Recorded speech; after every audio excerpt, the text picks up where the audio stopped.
നമസ്കാരം, എല്ലാവർക്കും എന്നാണ്ട് വിശേഷം? ഇന്ന് നമ്മള് നല്ല അടിപൊളി ഒരു റിബ് റോസ്റ്റ് ഉണ്ടാക്കാൻ പോവാണ് കേട്ടോ. ഞാനുണ്ട്, കുട്ടാപ്പിയുണ്ട്, ഇച്ചാനുണ്ട്.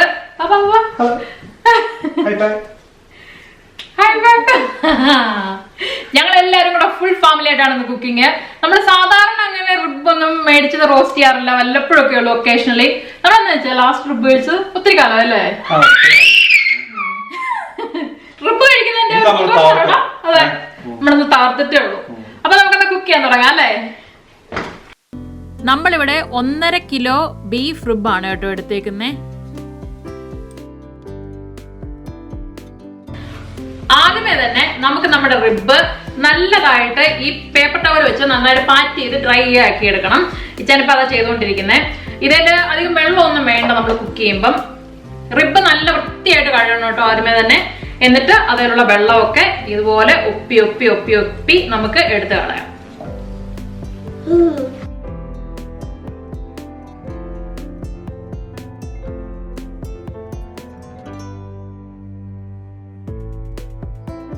ഇതേ ഇപ്പൊ നമ്മുടെ റിബൊക്കെ നല്ല ക്ലീൻ ആയിട്ട് വന്നിട്ടുണ്ട്. ഇനി നമുക്കിത് മാരിനേറ്റ് ചെയ്തെടുക്കണം. അപ്പോൾ നമ്മുടെ റിബ് മാരിനേറ്റ് ചെയ്യാനുള്ള പൊടികളെല്ലാം ഞാൻ എടുത്തു വെച്ചിട്ടുണ്ട്. പൊടികളായിട്ട് തന്നെ എടുക്കുന്നതാണ് നല്ലത്, എന്നാലേ നമുക്ക് റിബിലോട്ട് നന്നായിട്ട് തേച്ച് പിടിപ്പിച്ച് കൊടുക്കാൻ പറ്റത്തുള്ളൂ. പിന്നെ ഞാനിവിടെ കടുകിൻ്റെ പൊടി എടുത്തിട്ടുണ്ട്. അത് വെള്ള കടുകിൻ്റെ പൊടിയാണ് എടുത്തേക്കുന്നത്. നിങ്ങളുടെ കയ്യിൽ കറുത്ത കടുക ഉള്ളെങ്കിൽ അതിൻ്റെ പൊടി എടുക്കണ്ട, കാരണം നല്ല കയ്പായിരിക്കും. അപ്പം ഞാനിവിടെ ഒരുമാതിരി വലിയൊരു പാത്രം എടുത്തിട്ട് പൊടികളെല്ലാം കൂടെ അതിനകത്തോട്ട് ഇട്ട് കൊടുക്കുക. ഇനി നമുക്ക് ഈ പൊടികളെല്ലാം കൂടെ കൂട്ടി നന്നായിട്ട് മിക്സ് ചെയ്തെടുക്കണം.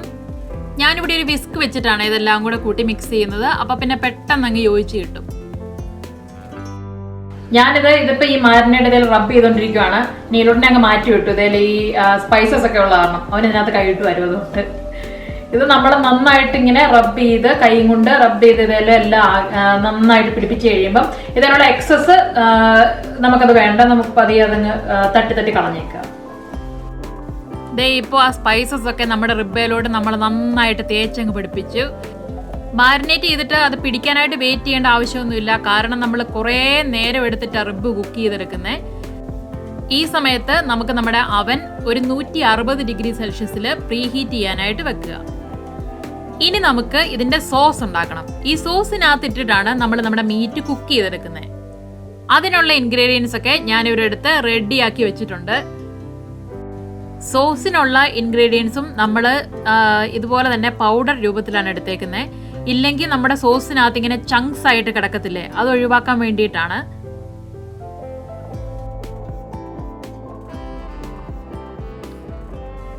ഈ വോർസെസ്റ്റർഷയർ സോസ് നമുക്ക് അധികം പരിചയം കാണത്തില്ല.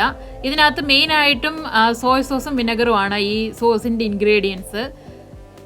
നമ്മൾ പുറത്തേക്ക് യൂറോപ്യൻ രാജ്യങ്ങളിൽ എവിടെ പോയാലും അവിടെ അവർ വെജിറ്റബിൾസ് സ്റ്റിർ ഫ്രൈ ചെയ്യുക, അതുപോലെ തന്നെ മീറ്റ് ഉണ്ടാക്കുക, അതിനകത്തൊക്കെ സാധാരണയായിട്ട് ഉപയോഗിക്കുന്ന ഒരു കോണ്ടമെൻ്റ് ആണിത്. ഇനി ഇത് കിട്ടാനില്ല എന്നുണ്ടെങ്കിൽ ഇതിന് പകരം ഇതേ അളവിൽ തന്നെ സോയ് സോസ് സബ്സ്റ്റിറ്റ്യൂട്ട് ചെയ്തോളുക. ഇനി ഞാൻ ഈ ബേക്ക് ചെയ്യുന്ന ഡിഷിനകത്ത് തന്നെയാണ് നമ്മുടെ സോസിലുള്ള ഇൻഗ്രീഡിയൻസ് എല്ലാം കൂടെ മിക്സ് ചെയ്യുന്നത്. ആദ്യമേ തന്നെ നമുക്ക് ഇതിൻ്റെ ഡ്രൈ ഇൻഗ്രീഡിയൻസ് എല്ലാം കൂടെ എടുത്തിട്ട് നന്നായിട്ടൊന്ന് മിക്സ് ചെയ്തെടുക്കുക.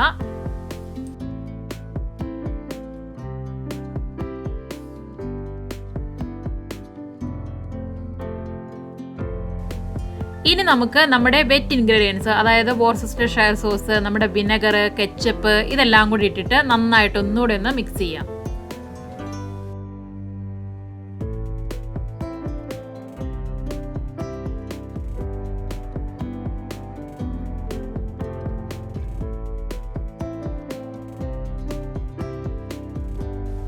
ഇനി നമ്മൾ ഇതിനകത്തോട്ട് എടുത്തു വെച്ചിരിക്കുന്ന ആ വെള്ളവും കൂടെ ചേർത്ത് എല്ലാം കൂടെ ഒന്നും കൂടെ നന്നായിട്ട് മിക്സ് ചെയ്തെടുക്കുക.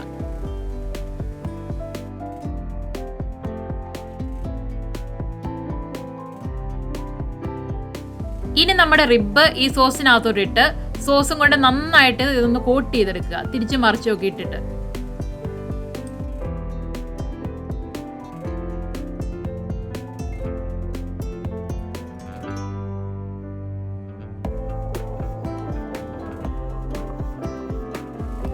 ഇനി മീറ്റ് സൈഡ് അടി വരുന്ന രീതിയിൽ നമ്മുടെ ബേക്കിംഗ് ട്രേക്കകത്ത് ഈ റിബ് സെറ്റ് ചെയ്തിട്ട് ഒന്നെങ്കിൽ അടപ്പ് അല്ലെങ്കിൽ ഇതുപോലെ അലുമിനിയം ഫോയിൽ യൂസ് ചെയ്ത് നല്ല ടൈറ്റ് ആയിട്ട് അങ്ങോട്ട് കവർ ചെയ്യുക.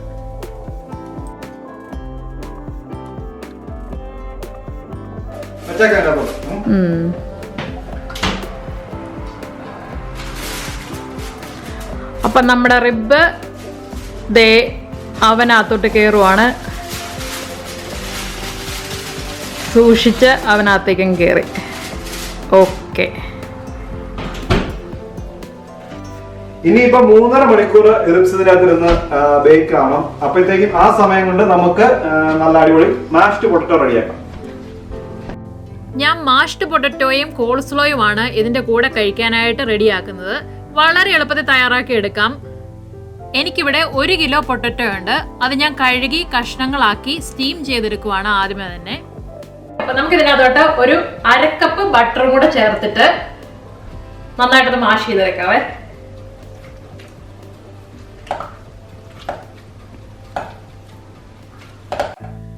കൺസിസ്റ്റൻസി കറക്റ്റ് ആയിട്ട് കിട്ടാൻ വേണ്ടി ഞാനിവിടെ പാല് ചേർത്ത് കൊടുക്കുന്നുണ്ട്. നമുക്ക് ആവശ്യത്തിന് പാല് ചേർത്ത് കൊടുക്കാം, എന്തോരം അയവി വേണമെന്ന് വെച്ചാൽ അതുപോലെ. ഇനിയിപ്പോ നമുക്ക് ഇതിനകത്തോട്ട് ആവശ്യത്തിന് ഉപ്പിട്ട് കൊടുക്കാം, പിന്നെ ഒരു ശകലം കുരുമുളക് പൊടിയും കൂടെ. ഇത്രയുള്ള സംഭവം മാഷ്ഡ് പൊട്ടറ്റോ റെഡി ആയിട്ടുണ്ട്. ഇനി കോൾസ്ലോയ്ക്ക് വേണ്ടി ഞാനിവിടെ കോൾസ്ലോ കിറ്റ് മേടിച്ചിട്ടുണ്ടായിരുന്നു. അതിനകത്ത് നമുക്ക് ആവശ്യത്തിനുള്ള മയണീസ് ഇട്ട് നന്നായിട്ട് മിക്സ് ചെയ്തെടുത്തു കഴിഞ്ഞാൽ കോൾസ്ലോയും റെഡിയായി.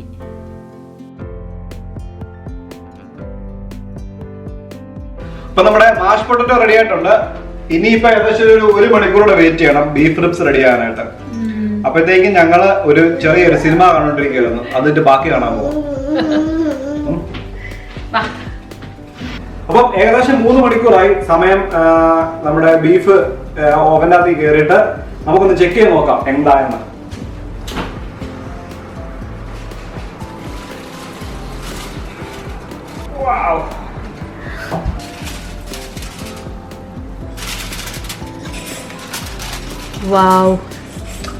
അടിപൊളി, നല്ല രസമുണ്ട്, നല്ല ഭംഗിയുണ്ട് കേട്ടോ കാണാൻ.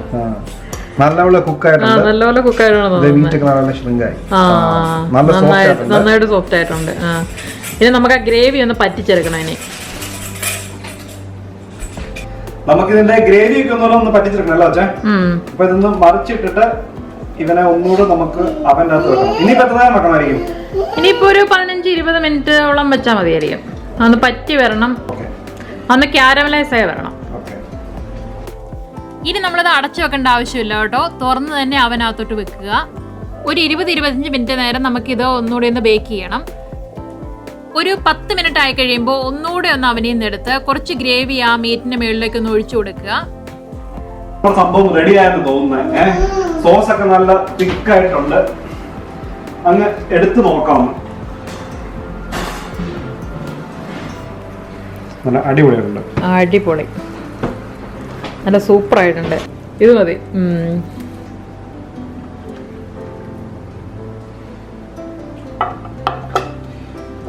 സത്യം പറഞ്ഞ ഇതിനകത്ത് നിന്ന് മീറ്റൊക്കെ എല്ലിന്ന് പോലൊക്കെ വിട്ടു തുടങ്ങി.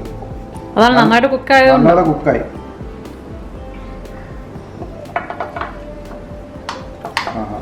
അടിപൊളി.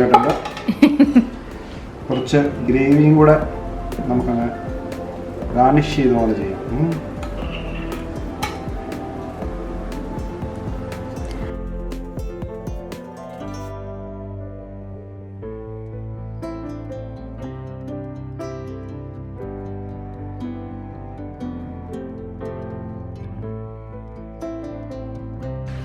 അപ്പൊ ഞങ്ങളൊരു ക്യാൻഡിൽ ലൈറ്റ് ഒക്കെ വെച്ച് ഞങ്ങളുടെ ഡിന്നർ സ്റ്റാർട്ട് ചെയ്യുവാണ്. അതെ, വൈൻ വന്നല്ലോ. ഒന്നിനൊരു കുറവ് വേണ്ട. അതെ, താങ്ക് യു. ഓക്കെ എന്നാ. അപ്പം എല്ലാവർക്കും വീഡിയോ ഇഷ്ടപ്പെട്ടെന്ന് വിചാരിക്കുന്നു അല്ലേ? അതെ. എങ്ങനെയുണ്ട് ചായ? നല്ല സൂപ്പറാ, നല്ല അടിപൊളിയാണ് ഉണ്ടല്ലേ? അപ്പോ വീഡിയോ ഇഷ്ടപ്പെട്ടെന്ന് വിചാരിക്കുന്നു. സബ്സ്ക്രൈബ് ചെയ്യാത്തവരുണ്ടെങ്കിൽ സബ്സ്ക്രൈബ് ചെയ്യാനായിട്ട് മറക്കരുത്. അപ്പോൾ അടുത്തൊരു വീഡിയോ ആയിട്ട് വീണ്ടും കാണാം. Thanks for watching. Bye bye.